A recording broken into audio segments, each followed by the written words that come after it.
Kpaceguy here. What's going on YouTube? Welcome back to the channel, and today I want to talk about HDMI 2.1 and why it may be important to go ahead and upgrade.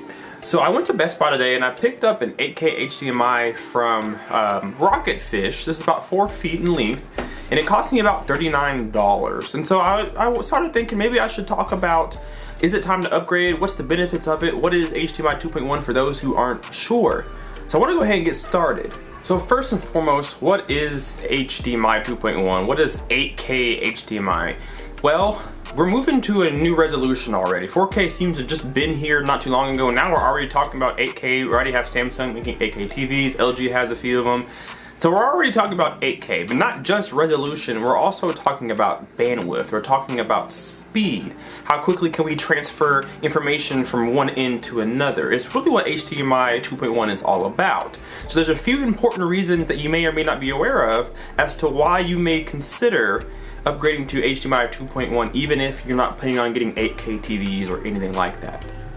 One of the important reasons on thinking about upgrading to HDMI 2.1 is that that's what the industry is leaning towards now. That's where we're going, HDMI 2.1. Right now, most things are HDMI 2.0. And although HDMI 2.1 is backwards compatible, meaning you can use HDMI 2.1 ports on older HDMI 2.0 units, you can't vice versa. You can't use HDMI 2.0 on a 2.1 television or receiver. So it's best to go ahead and upgrade, because even if you have an older receiver that's 4K or have a TV that's 4K, nowadays we're starting to see things that have HDMI 2.1 ports on them. So soon, if you end up upgrading your TV or your receiver to something newer, it's probably going to have an HDMI 2.1 port, and your HDMIs that you currently have will not suffice. HDR performance is also better on HDMI 2.1, and reason being is because HDMI 2.1 allows you to pass more bandwidth through that wire. Right now, HDMI 2.0 is maxed out about 18 megabytes per second, but HDMI 2.1 is 48 megabytes per second, so a lot more information can come through that wire, a lot faster speeds. So if HDR, not all HDR is created equal. We have HDR, HDR10, HDR10 Plus, Dolby Vision, things like that. And the better quality HDR you have, the more bandwidth you're going to need to send that information from source to source.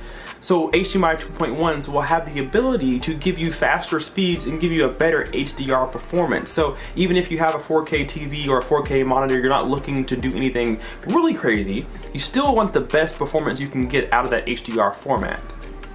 So you may have heard this thing called EARC. What it used to be was ARC, or Audio Return Channel, which allowed your TV and your receiver of choice to communicate back and forth, send signals, send audio and video from TV to source even when the TV was off or even when the receiver was off. EARC is Enhanced Audio Return Channel, which allows you to pass through the latest formats like Dolby Vision, Dolby Atmos, or DTS:X Pro. You can do that now with EARC. So they've capitalized on an already good product that HDMI 2.1 is going to take advantage of. Now the biggest reason why you want to look towards HDMI 2.1, and we kind of already hinted this, is that extra speed, that bandwidth. Again, you're running 18 megabytes per second on today's standard HDMIs, but moving to 2.1 allows you to get a lot more information through to that wire, especially with wires that are long.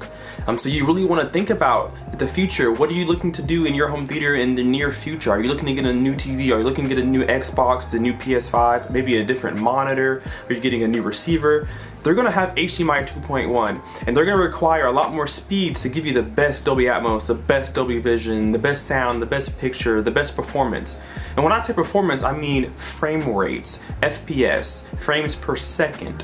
So 4K HDMI 2.1 allows you to get 120 frames per second.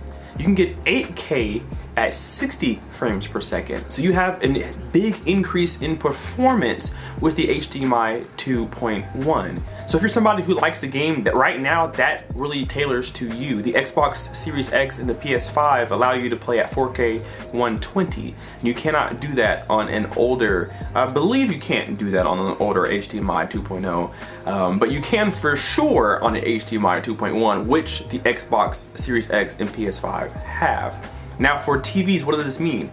Eventually 8K TVs are going to be the normal thing, and those are going to have HDMI 2.1s. There are 4K TVs that have HDMI 2.1s, and those are going to require higher speeds of bandwidth to perform at their best. So take a look at that if you're considering upgrading in the future your home theater. Alright, the last thing I want to say as to why you think you should upgrade to HDMI 2.1 is just going to be future proofing. Now I know it's really hard nowadays to try to keep up with technology. It seems like things are becoming obsolete every 2 or 3 years. You buy something today and tomorrow something better is coming out. I understand. But HDMI 2.1 is going to be here to stay for a while. That's going to be the standard. Again, 8K, nothing to worry about. We're not there yet. Some people think we can't even see 8K with the human eye. That's a whole nother topic. But HDMI 2.1 is going to help us in other ways other than just resolution, just video quality. It's going to help our sound format. It's going to help our HDR performances. For those who game, it's going to help response time, frames per second, how smooth something looks when it moves across the screen. So it has a lot of different benefit than just 4K 120 or 8K or something like that. So I personally went ahead and bought me an 8K cable, and I'm going to use it. So even though I don't have an 8K projector or a TV, I'm going to get increased bandwidth, so at least I know what I'm watching today is at its finest ability, its finest performance. So I have one, and if I think I like it, I'll get a few more. Guys, leave me a comment down below and let me know what you guys think of HDMI 2.1. Is it too early to upgrade? Is it too early to think about 8K, or do you think it's time to start considering it? Leave me that comment down below, hit that like button, and subscribe if you're not already. We will see you guys in the next video. Kpaceguy out. Peace.